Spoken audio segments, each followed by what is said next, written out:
All right, hey everybody, welcome back to the Eddie Wilson channel. Today we're doing something a little different. I have a new friend here, Fred, who left some nice comments on my videos, started watching my videos, and we're gonna get to know him, and then we're gonna get to know each other, and then we'll take it from there. So, Fred, how you doing?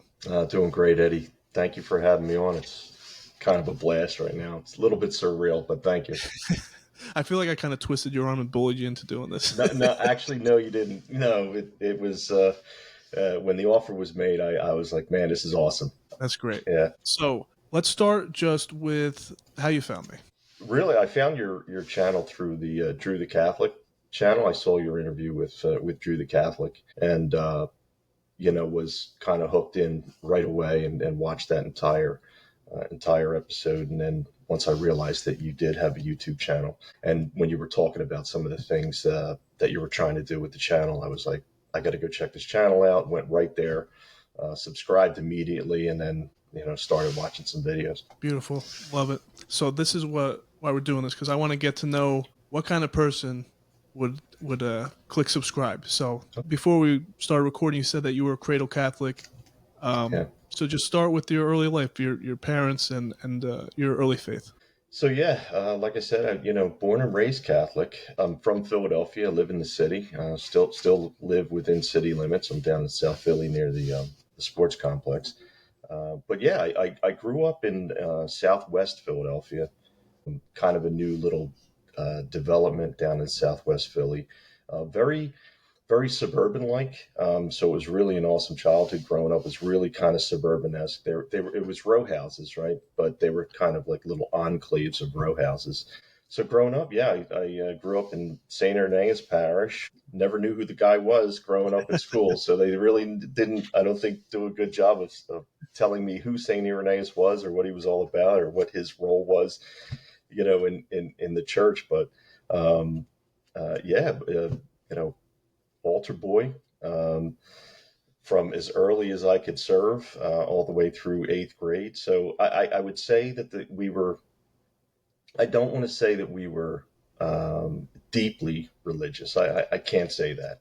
I think cultural Catholic is probably uh, the best term for it. We were Catholic because, we were Catholic, right? Mom and dad grew up Catholic. We grew up Catholic.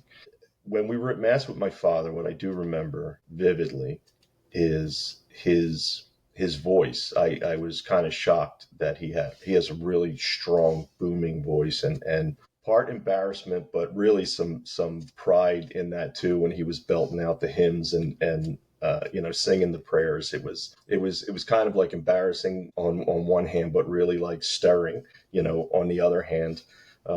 So that was kind of my experience, and like everybody else, I guess you did it because that's what you did. But I don't remember really. I can't say I had any kind of like strong prayer life. I can't say um, I kind of even knew what it meant to be Catholic. That's just the reality of it. I knew we had a lot of rules. I knew we had to do certain things, but I don't think I ever really had a full understanding of what it meant, what the religion was all about, and why we were Catholic. But what I do remember too vividly is being able to kind of in my head recite all of the entire mass. I mean, I was in my head saying the priest part, and then I was responding. So I do kind of vividly remember that, and that kind of, I don't know what that means, if it means anything, but that's one of my vivid childhood memories. But Yeah, one of the things I want to ask you is when I was going to mass, I lived in my head, but I wouldn't. Some of the responses I wouldn't even do. Like I would never sing. I didn't have the creed memorized. Like, was your dad strict on you singing or like all the stuff out loud? no, no, he wasn't. Yeah, and very much like you, if I did respond, I responded. Sometimes I didn't respond. Sometimes I just sat there. I just sat there and just questioned, why am I here? When can I go? Because we were always playing sports, so we were always outside. When can I get outside and go? Play hockey or play football or something like that. Baseball was big for us. But no, he wasn't like that. He wasn't like that. Like it wasn't, you need to sit up. He wasn't like that at all. He was kind of like in his own head, I think, when he was doing that. I don't remember any kind of like rules or anything like that. So you have siblings? Yeah, I have. I'm the oldest of three.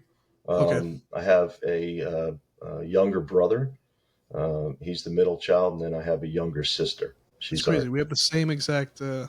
This is we're lining up pretty close here. yeah. I have the same exact thing. But instead of my dad didn't bring me to Catholic church because he's Protestant, Hmm. and he would come like on the holidays. He'd come, and he was raised Catholic, but he turned away. Like his mom turned away to Protestant. I forget which type they were. Okay. But yeah, my mom used to bring us, and it was the same thing. She didn't really bother me for as long as you kneel and you stand at the right time, and try to shake the people's hands when it's Yeah. time to shake the hands, Yeah. and take the bread right, and that's it. Just stay quiet, be quiet. Yeah. That was it. As long as you're not making noise or you're fidgeting or you're knocking the. Sometimes I used to knock the kneeler down, and she'd get Oh, mad at I that. was I was famous for that. Big bang, boom. It was like as long as you don't embarrass me too much, you're fine. Just, Exactly. Right. So this sounds pretty similar. This is why we're lining up. So you're doing this throughout your childhood, right from start to when did this start to taper off, you think? truth be told, it started fizzling out. I guess around high school. Even though, so I mentioned a little bit earlier. I was Catholic school throughout. Kindergarten through well, not kindergarten, but first grade through high school graduation, with one exception. But I think as I got older, and certainly when I left high school, I I went to college right out of high school. I didn't really have any desire to go to college. My father basically told me, if you want to keep living here, you need to apply to at least one college. I don't care if you get in, don't get in, make the effort and apply to at least one college. So I said, okay, Dad, I will. And I did. And I got accepted. I had to do a summer bridge program to get in because my grades were not good. I was kind of a follower through school. I was not a strong willed kid. I was a very weak willed kid. I was a follower. I kind of went along with the crowd. I was not. I think my father knew that, and he did not want me to continue along that path. So he tried to get me off of that path. I mentioned I spent a year in military school in Virginia, not because I was a disciplinary problem. It wasn't that. I actually chose to go there. Um, I wanted to go there, and it was actually that helped me a great deal, kind of separate and become a little more independent, a little more strong-willed. So that was really good. I don't know what happened. I had every intent of going back, but I guess what happened was between freshman and sophomore year, I'm home, and now I'm back in the element, and I'm like, I don't want to go back. I don't want to go back. And so he's like, all right, you don't have to go back, but you're going where I tell you. And he sent me to a Catholic prep school in Delaware, and it just wasn't me. It was difficult for me. I played football. I always played sports. I was always, not that I was a phenomenal athlete, but I was good enough. I was good at sports. Really enjoyed it. Played football. Played baseball. Played basketball. All organized sports. But it wasn't me. I didn't feel right. I didn't feel in my element. You could tell that the kids that were there they had means, right? And I don't know how he afforded it. I have no idea to this day how he did it, but he just didn't want me going, with the crowd. But ultimately, he relented. I wound up going to West Catholic, and I think that's when it started. Like I left high school, went into college, went to Temple University. That's where I went, and that's kind of where it started. How you get super smart in college. They teach you all the best things, right? They teach you that faith is for the weak minded, that it's a materialistic world, and that's where I learned it's a bunch of superstition. It's for weak minded people who can't deal with the real world. They can't deal with the troubles of life, and they have to make up all of these coping mechanisms to get through their horrible lives, right? I mean, that's kind of like that's what I learned in college, and that's kind of where it was. And then I actually dropped out of college, took about a 7-year break. Ultimately, I went back, and I'm glad I did. I went back on my dime, and it was a different experience altogether. But that's kind of where I fell off, and then I kind of took a very aggressive stance against faith. I don't know if I was ever full blown atheist. Maybe I was, because I was just like, you guys are suckers. Like, I don't understand what you're talking about. Like, the sooner you wake up, right, the better. Like, just accept the fact that life stinks, and deal with it, right? And that was kind of like my stance. And what a miserable existence it was. Well, Yeah, let's go back a little bit because you yeah, skipped a lot of years.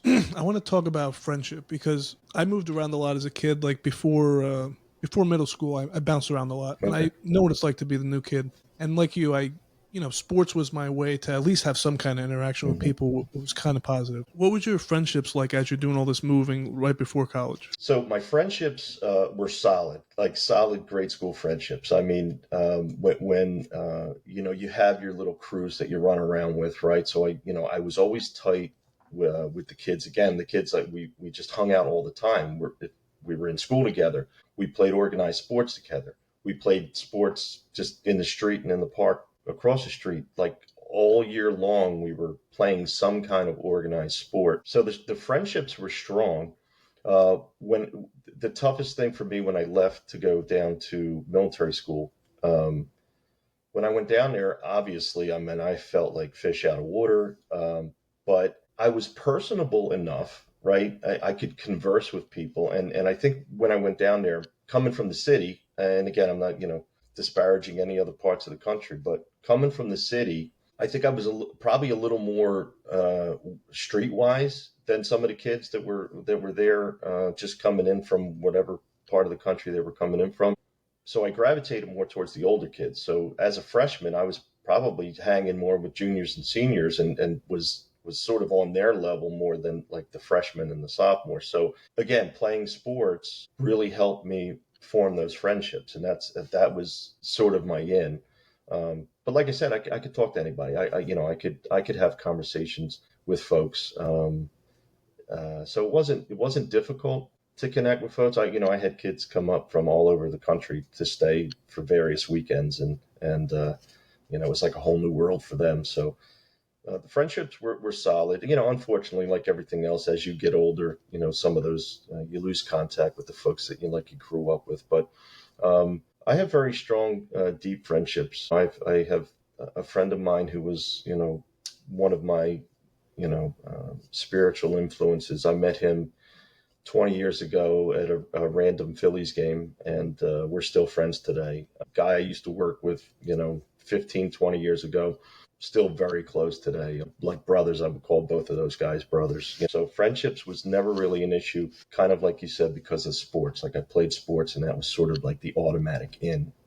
So, what role did friendship play once you got to college, and then like when you're starting to have these conflicting views? What were your friends saying about them? Did you have these conversations with them? I don't remember really having any kind of deep conversations with anybody like that, but when I did I think we were all kind of in the same boat. Like I said, I just, and I'm not, I don't want to bash the school or anything like that, but I don't remember really being, I never really understood, like, I never really understood why we were doing what we're doing. I never really had a good understanding of the faith. So it was really easy for me to veer off. And I think it was the same for a lot of my friends. Like, so when we would have these conversations, some people were, on my side, really aggressive and anti, and some were like, well, less so, I guess. But I don't remember anybody ever sort of saying, no, you're absolutely wrong. This is why we do what we do. This is, you're on the wrong path. Like, I don't remember anybody ever saying anything like that.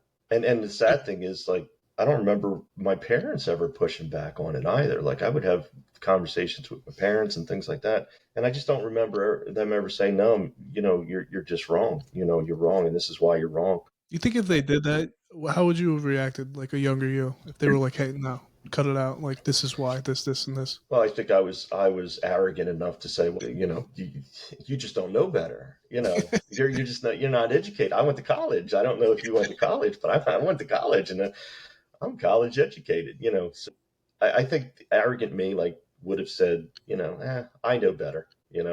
I always felt like I kind of knew better, but I kind of pushed back at my mom when I was in my early 20s. Saying stuff like that, like trying to goad her into going toe to toe on the stuff, and she never wants to go. yeah, She never wanted to because she knew what it would turn into, and she just kind of dismissed me like you're wrong. And then I was happy to say, all right, good, you're wrong, and then we'll go our separate ways. yeah, exactly. But okay, so you go to college and then you drop out. I dropped out too. I went to county college. The only reason I went is because for health insurance. Like if I go to college, I stay on my dad's health Yeah, insurance, so you got to go. yeah, And then actually, when Obama came in, he changed the law and I think my dad got promoted to captain, and they had a different contract, so I actually didn't have to go anymore. So once they said you don't have to go anymore, done, gone, out of here. So what was like life like in the real world outside of college and working? When I was in college the first time, I had to take part-time jobs, and work was just work, right? Like I didn't really talk much about faith. There was really not much discussion about it. You just go to work, you talk to the guys, and you do what you do. And I don't really, honestly, remember talking much about faith to any of the jobs that really I held, whether it was working through college or even after my graduation. Work was just kind of work. I didn't really think much about it, and there was really no discussions about it. Yeah, it's just kind of like worrying about getting through each and every day. Was like self sufficiency something that was a big part of your goals? Like, what was your main goals? Like, because you're not focused on God, so where is your meaning found in that time? Yeah, it's really just about, building, yeah, kind of getting your career going, right? I mean, that's really what I was focusing on, was just kind of getting a career. I still was just unsure, about what I wanted to do. I really didn't have much of a clear path. The work I sort of eventually, pursued was kind of something that I fell into. Really, it was, I started, working as a security guard, working my way through college. And then just as you develop that work experience, kind of like it's one of those situations where, well, you have security experience. So now you just kind of keep looking for that type of work. So I just kind of like followed the jobs, trying to make more money. Like that was really the goal, trying to make more money, just set up a career. I didn't meet my wife until 93. We moved from Southwest Philly, my mom and I, to South Philly, and that's actually where I met my wife. I moved into the house across the street from her, and that's how we met. We started dating. That was 93. From 93 on, it was kind of like, all right. I kind of feel this, going a certain way. I think, this is where I need to really start concentrating on making a life, getting some kind of a career, so that in the event that I do get married, I can provide for a family, if that's the route we go. So family was something like early on. You knew you always wanted to have a family. I think that was always something I wanted to do. Like I always wanted to, be a dad. I always wanted to have a family, build a life like that. That was kind of like very important to me. So all of my sort of my focus was always about, where can I go to kind of like put myself in the best position to provide for the family that I want to have one day. So that's very fair. Yeah. So you start checking all these boxes off, and once you start having a family, does anything start to change? Like, I don't know how many kids you have, but did this have any? What kind of effect did this have on Well, you? here's so I was somewhat conflicted as well, right? Because here you go, like I had this sort of kind of thought that religion is just like it's for weak-minded and this and that, but I was still Catholic, right? So I was still Catholic. My wife was Catholic.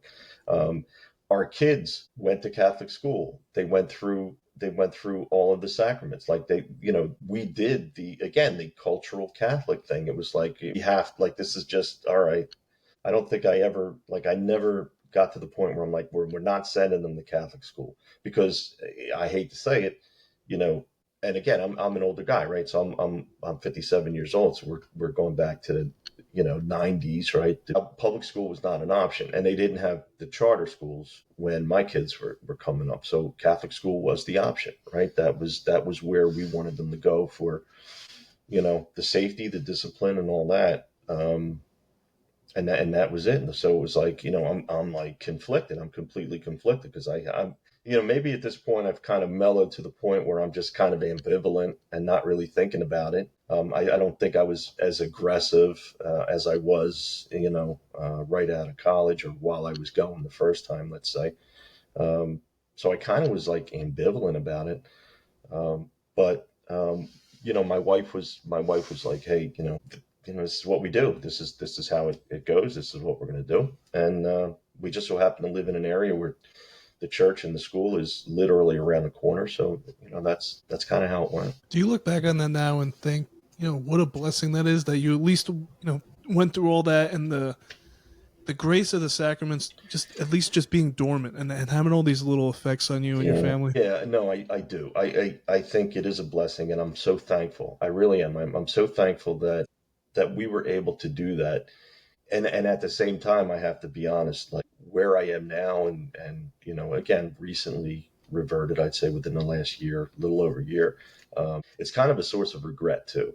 I have a lot of remorse and a lot of regret, deep feelings of regret, because I feel like if I could take me and go back, and have the feelings that I have, and the I just think, where would we be? Like, what would the family dynamic be? Um, because that's one of kind of the sources of regret that I have. But yes, to your point, I am very thankful. Looking back now, I'll say I'm very thankful, that we did what we did, that they went through all the sacraments, that um, we had that opportunity, and yeah, absolutely. So that's a long jump there. So what do you think? How old are your kids? How many kids you have? So I get three kids. Three kids. Uh, Soon to be 20. My oldest son's going to be 28 in May. My daughter's going to be 25, and my youngest son's going to be 23. So I mean, they lived a whole life, all the way up to adulthood, and you're. Would you say like lukewarm? Like you still went to church, or you like what was your practice like? Yeah, so again, it was to kind of like lukewarm, I guess is the best way to say it. But yeah, we were mostly my wife. I could be honest with you. Mostly my wife made sure that church. I wouldn't say every Sunday, but church was a regular thing. Make it. Obviously, they're in school, right? So there's certain expectations, right? Envelopes got to get in. You got to show your face. They got to take part in the all of the events throughout the year. So there was some of that, but again, I left a lot of that to my wife, right? My wife carried the weight on that. Honestly, yeah, my focus was just like, again, to your point, like building a life, making sure I could provide for the family, and we were lucky enough to have my wife stay home to raise the kids. That was important to her.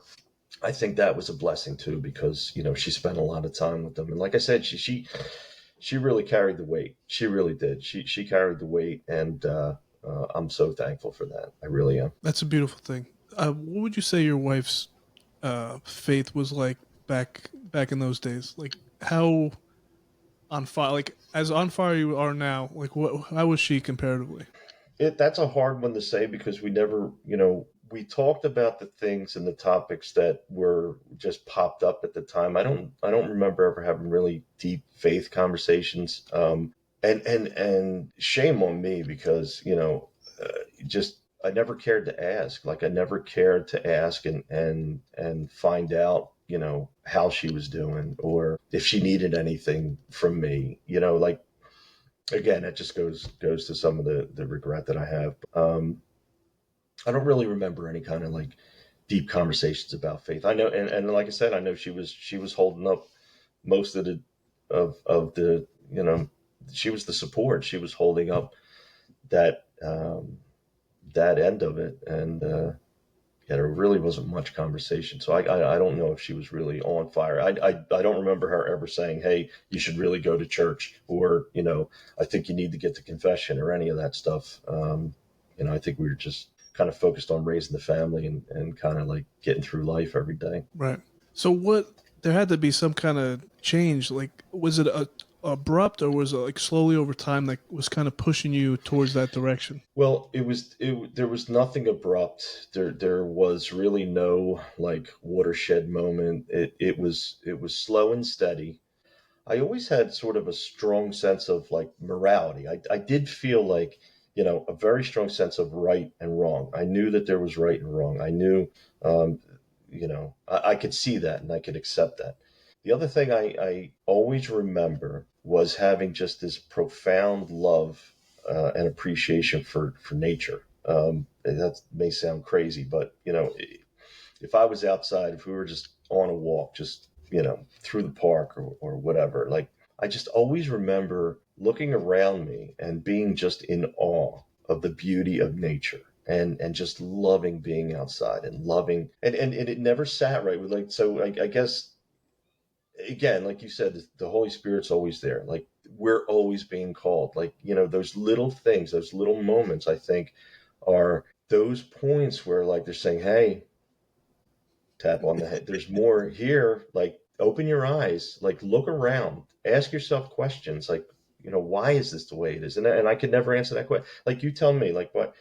Why do we breathe out the very thing that trees need to breathe in? Why do they breathe out the very thing we need to breathe in? Like, just, I still don't know how fax machines work, but that was like a mystery to me. Like, how is it that this can't all be coincidence? Like, I kind of, I think I was open to that, and I was starting to think in those terms. And then, the people that came into my life, I met a guy, 20 years ago, a random, chance thing. A buddy of mine and we had partial season tickets to the Phillies. We had the last 2 years at the Vet, and then we had, you know, the Citizens Bank Park all the way through for a handful of years. First year we're there, we're on the first base side. I was a big Jim Thome guy. I was like, I want to be on first base side. So we're on the first base side. That was a nightmare because traffic and whatever, people walking up and down the steps. They didn't stop it like the hockey game. I don't know, if you're at a hockey game, you can't come down the stairs until there's a stoppage.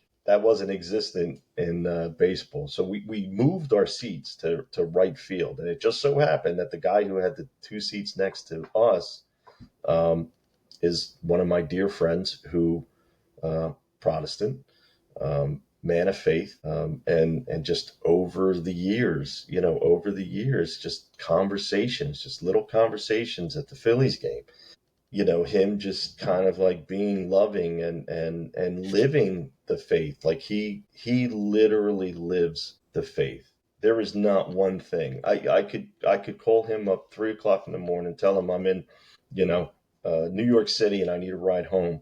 He would get out of bed, he would drive up there, pick me up, and take me home. Like, that's the kind of guy he is. But it's those little things, that kind of like. And again, don't get me wrong, I'm not like sort of like sucking it all up, but he's kind of like telling me things, and I was famous for like, oh, but I'm a good person. I'm a good person. I Yeah, don't have to worry. Like, I treat people nice, and I'm a good yeah, guy. Like, I'm not worried about any of that. But it was just that he was constantly. I don't want to say every single day. He was consistent. Maybe constant's not the right word. I think consistent is the better word. And it was just those little things, those little conversations, and me kind of like having my own curiosity and like, well, okay, I have a strong sense of right and wrong. Well, where does that come from? So then you're thinking about all the stupid stuff you'd learned in college, and you say, well, I don't know if that reconciles. Does that reconcile? Like, let's be realistic about this, and let's kind of be logical about this. And I don't know. I don't know if that's right. So then I just kind of slowly, gradually started just asking questions like, what do I really believe, and why do I believe it? Can I back up what I believe? And then it was just a matter of being open to it, coming into contact with other people. My friends' friendship spurned other friendships. His group, all men of faith. Deep, deep faith. And just kind of progressing through those relationships and those conversations. And I think that's kind of like the slow and steady kind of, realization.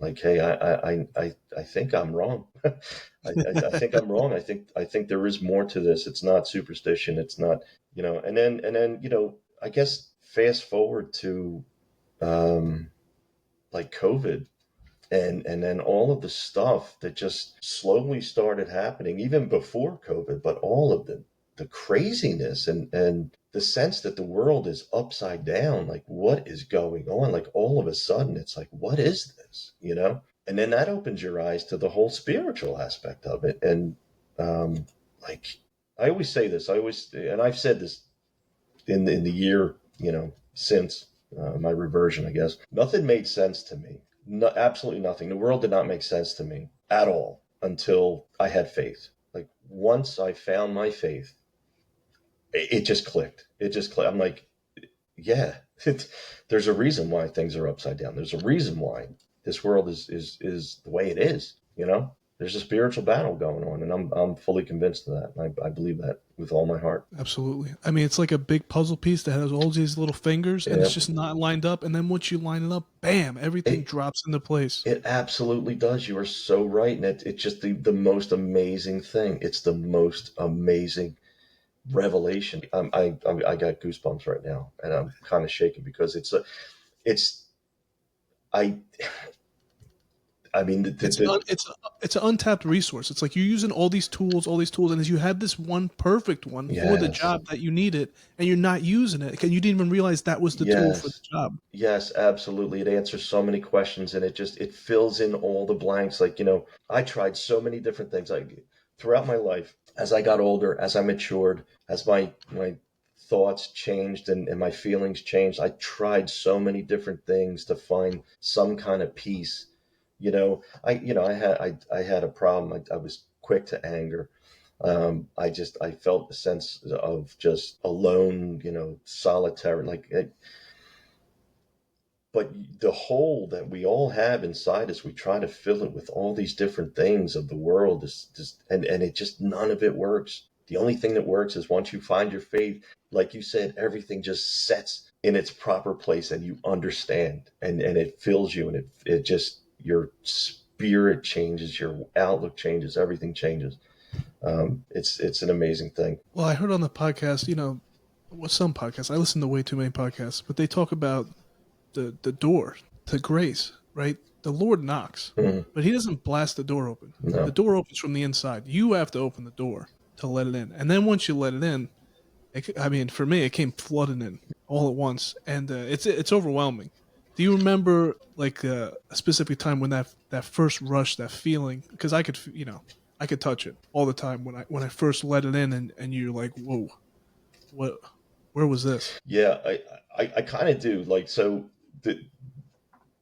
the big hurdle for me, right, was just submission. Like, I kind of had to understand everything. I want to understand this. I want to understand that. It was very intellectual for me. Like, I had to get to a point where um, I wanted to understand everything, but I realized you're not going to, and you don't have to. Like, I don't have to understand it. I don't have to understand anything. What I have to have is, I have to submit, because you're never going to have all the evidence that you need to say, boom, there it is. That's the evidence I need. I'm going to believe because of this reason. There are so many things that lead you to that, but it's still an act of faith. You still have to say to yourself, I believe. I believe, in spite of all of, the holes and all of the gaps, and not understanding this and not agreeing with that.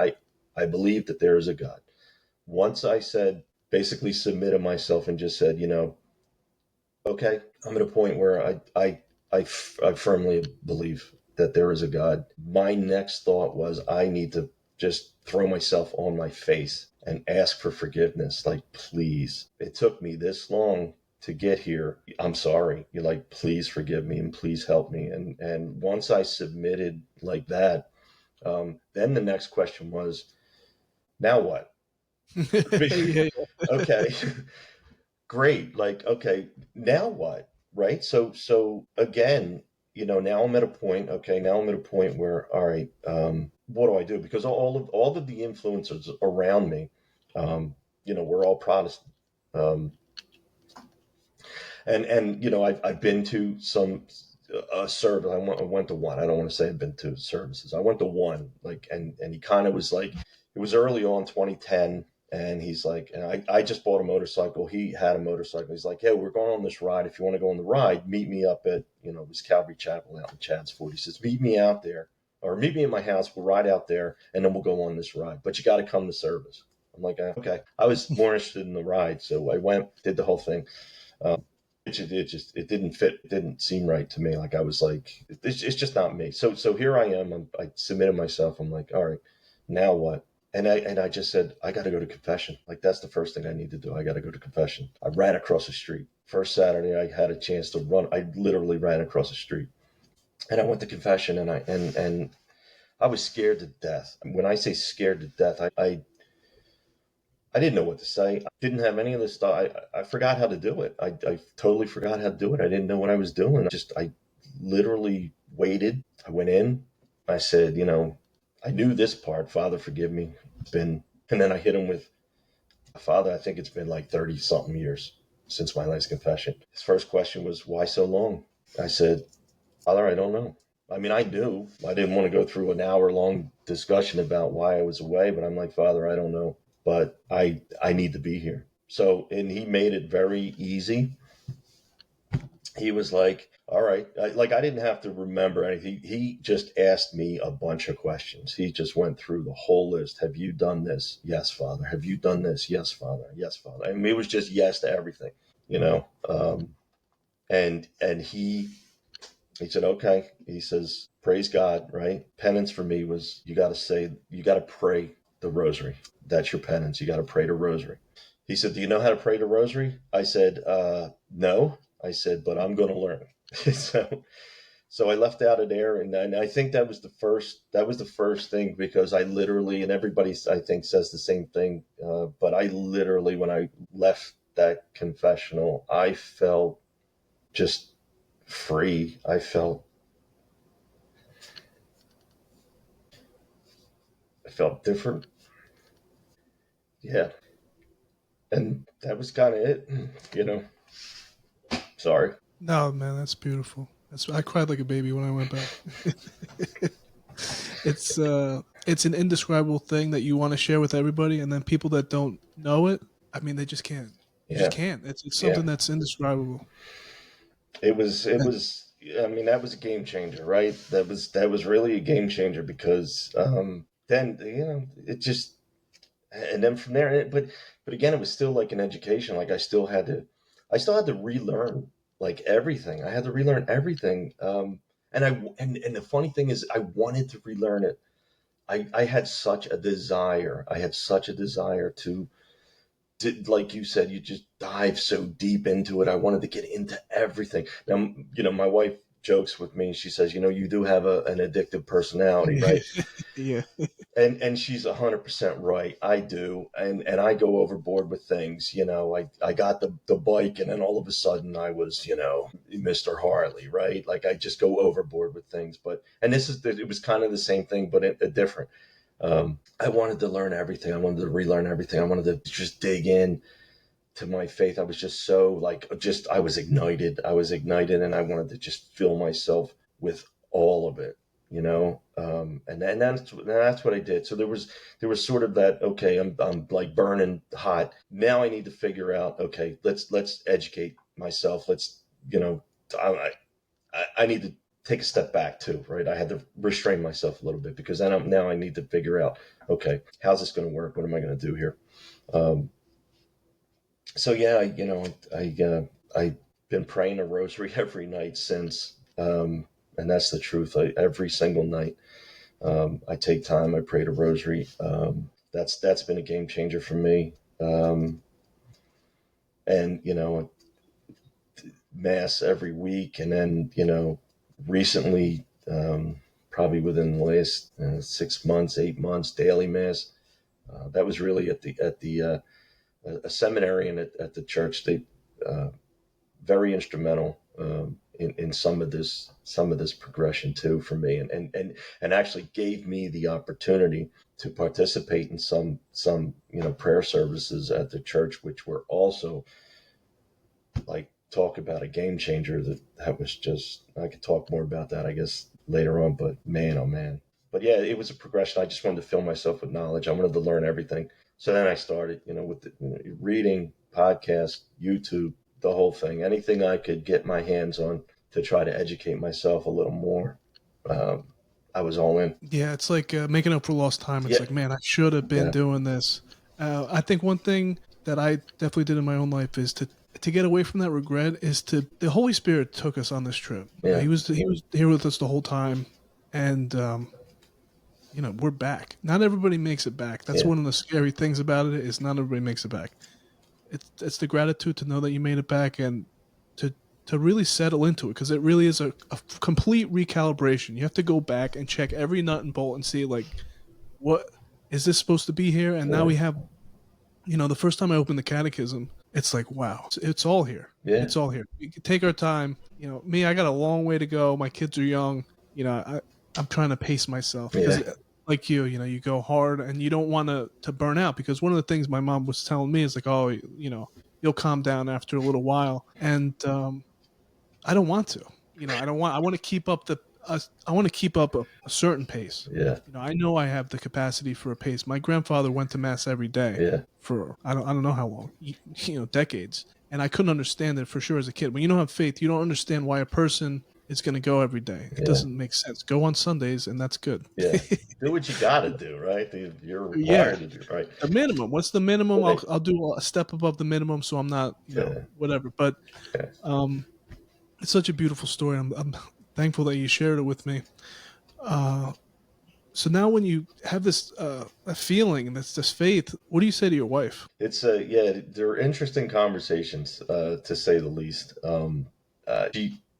She's kind of like, "Who are you? Like, what is going on here?" You- You know what I mean? Like, we had this conversation actually yesterday or the day before. She's like, "What's going on?" But and again, I think.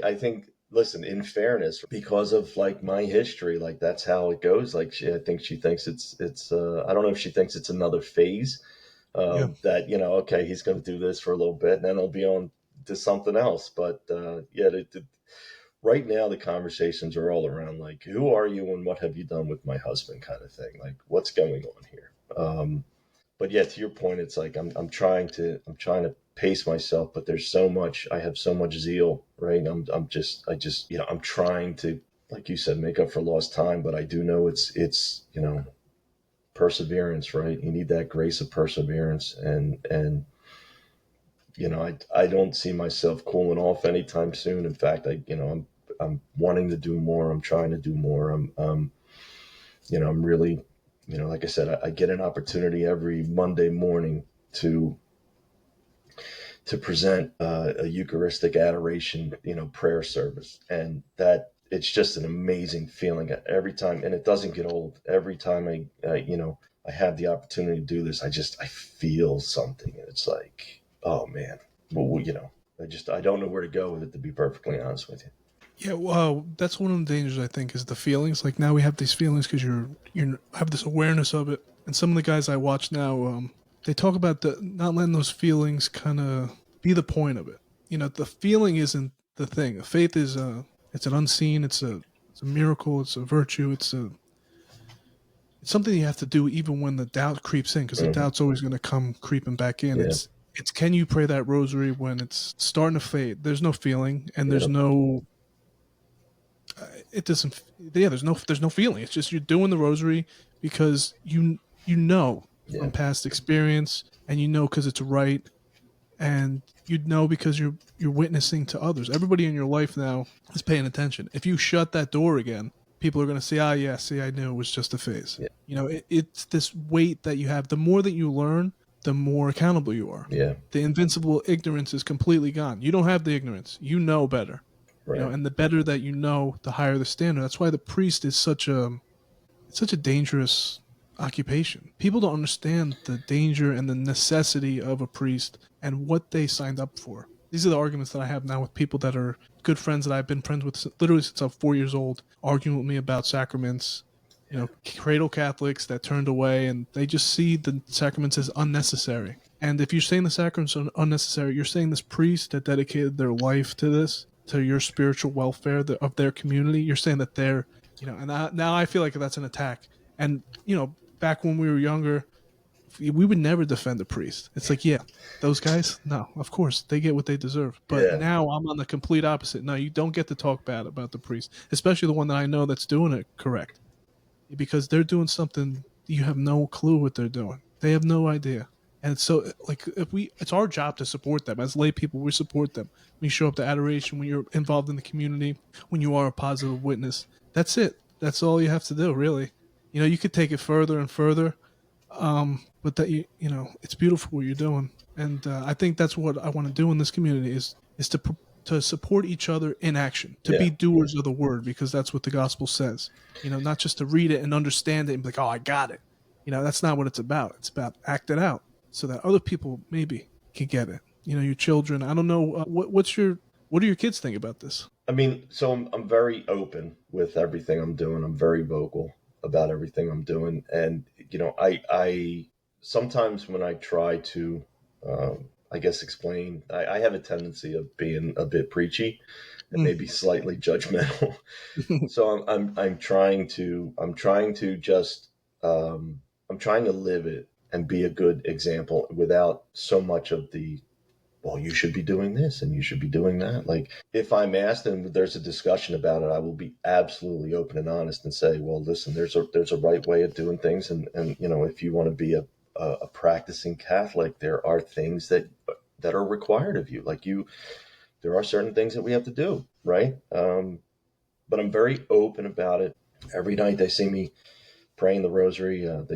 I'm at church every Sunday and dailies whenever I'm able to get there. The only time I don't go to dailies is if I have to be in work early. So they see it. They know what's going on. What they think about it, I think they're tolerating me at the moment. Yeah. I really do. I think I think they're being gracious, and I think they're. I don't know if they know what to make of it because it's been so recent, Eddie. It's been so recent. It's kind of a shock for everybody, I guess. So they're still, in fairness, I think they're still trying to figure out like what's going on.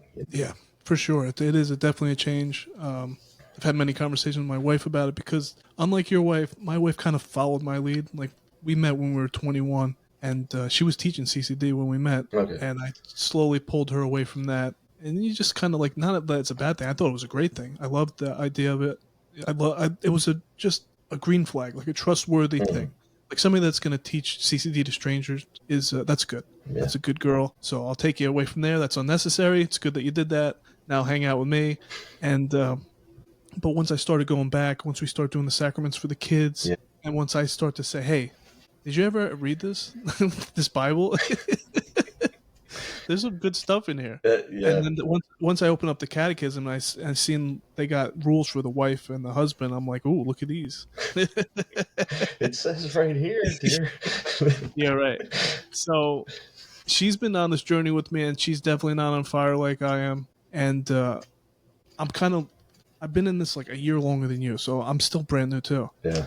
And I'm starting to cool down and to not beat her over the head with it, Hmm. and just the things that have to get done. I help her understand, why I'm doing it, and I try to show her as much as I can. I Yeah. don't make her watch any of these podcasts, although I pray that she, wants to. I would like to make the conversations in a way that she would be interested Hmm. in hearing it.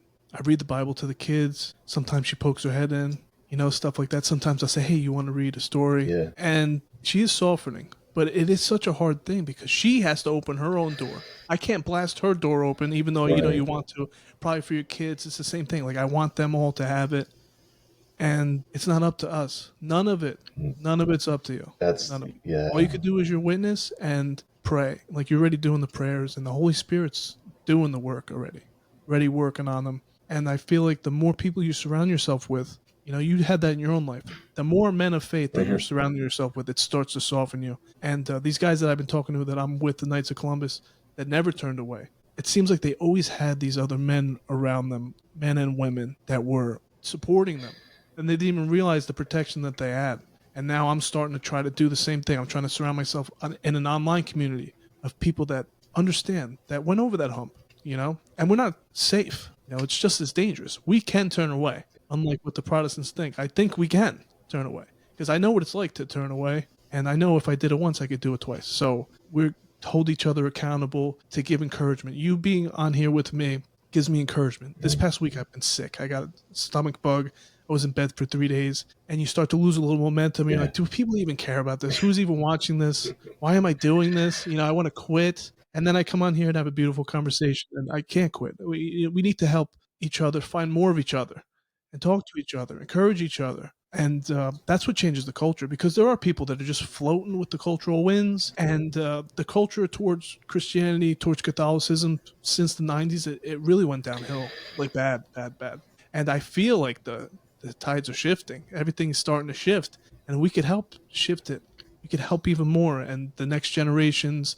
I mean, you're we're different generations, but we can have this beautiful conversation. And I think we could transcend all the generations and keep doing this and reach lower. You know, as my kids get older, and if we can keep our witness up until we finish the race, um, you know, these conversations, they can last beyond us, and they can help a person, somebody.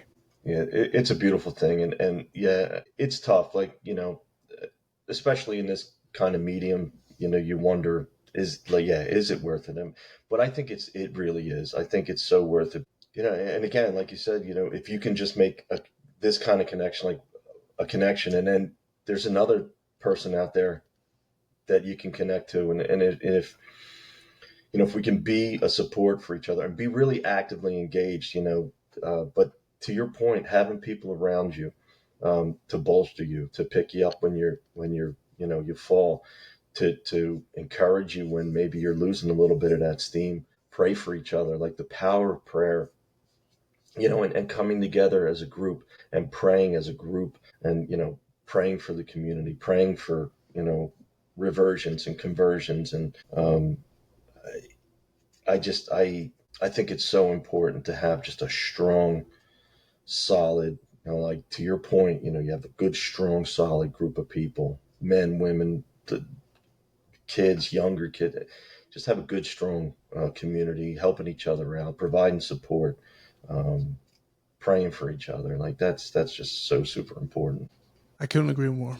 Um, so, last thing I want to talk about here is just the future of this channel. We're all together. Like, if you're going to come and you're going to listen, you could just listen. You could like the video. You could subscribe. You could comment. The reason that we're talking is because you left a beautiful comment, and I thought, you know what, I got to talk to this guy. You can come on here. You know, you could talk with us. That's where I want to go with this. Is I want to have an interactive audience. Right now, I have 81 subscribers. Mm-hmm. All right, I'm grateful for every single one of you. Most of them are you, really. Like, they saw me on Drew's podcast, Mm-hmm. and they came and check me out. And I want to build a place where you keep coming back, and we can talk to each other, interact. And if you just want to like, that's good. If you just want to watch, I'm grateful for that. Yeah. If you want to come up and talk, let's do it. Let's have a conversation. And I'd like to ask you, like, where would you want to see this go? What would you want to talk about? Things that I want to talk about are some of the videos I watch. I watch a lot of YouTube, and I kind of curate a list. I kind of curate my algorithm. I really pay attention to what's coming in, what I like, what I feed all my attention to, so it feeds me more of that kind of stuff. Mm-hmm. And I'd like to share those kind of videos with you, and we could have discussions about them. Maybe past episodes that I do, we can have discussions about them. Anything. So, Yeah, that'd be great. where would you want to take that? Yeah, I think what you said is really, you hit the nail on the head. Is I think it's the personal connection and the personal interaction. Like I said, one of the things that drew me to your channel was your zeal and your personality, certainly, but you have a personal connection. You want that personal connection, and you want to grow a community regardless of how big the subscriber count gets. If there is solid, meaningful interaction, if there's support that we can provide each other, if there's commentary, there's so many different things out there. There's so much noise out there, right? Maybe trying to cut through some of the noise and just being completely focused, grounded, you know, in church teaching, and kind of like helping people navigate that, maybe differentiate, just to stay focused. Don't listen to the noise. Let's stay focused. This is church teaching. Let's how do we live our lives to represent that? What do we need to do in our prayer lives? What do we need to do in our personal lives, our family lives? Support, like a guy like me. Let me just say it like this: a guy like me who literally just wasted his entire life, has such regret, from a father standpoint, a husband standpoint. How can we help people like me? Maybe there's things that other folks have done. Can we share that information? Those are the kind of things. Those are connections that are meaningful and impactful. And I think that's what really connects and resonates. And I think that's what really makes a solid kind of fellowship, solid community. Absolutely. Yeah, right now we're doing this, one-on-one, private. We could do live stuff, Mm. live on YouTube and Mm. have audience interaction. Or I have the capabilities on this app that we're on to do an audience here. So if you don't want to talk, or if I want to bring somebody up and they can go back down. Like, there's a lot of different things that we Yeah, could do. yeah, Any suggestions from people watching this right now? Please leave a comment. yeah. Send me an email. I'm going to put the email in the description. I used to go by Sweaty Eddie because I'm jujitsu. My buddy gave me that nickname a long time ago, and it's stuck, and it's catchy, and people don't forget it. So I'll put that below if you just want to send me an email. I love to hear all this feedback. And Fred, I'd just like to thank you so much for doing this with me. Yeah. Uh, any last words you want to leave with the audience that's listening right now? The only thing, I'd like to say is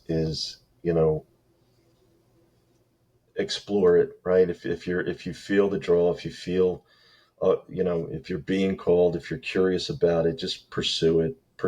Don't ignore it. Just pursue it, because like we said earlier, it's the most beautiful thing when you finally come to faith, and you finally realize that this is the life that we were meant to live. This is exactly what I feel like we're supposed to be doing. And just don't give up. Just don't give up. Lean on other people.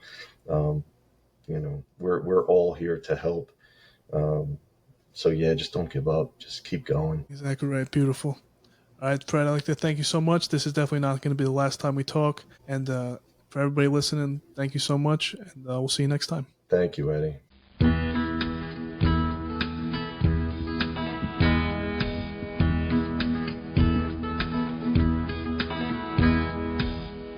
I just want to thank you, Lord, for giving me the courage and the strength to carry on. Don't you know my life has been a book for you?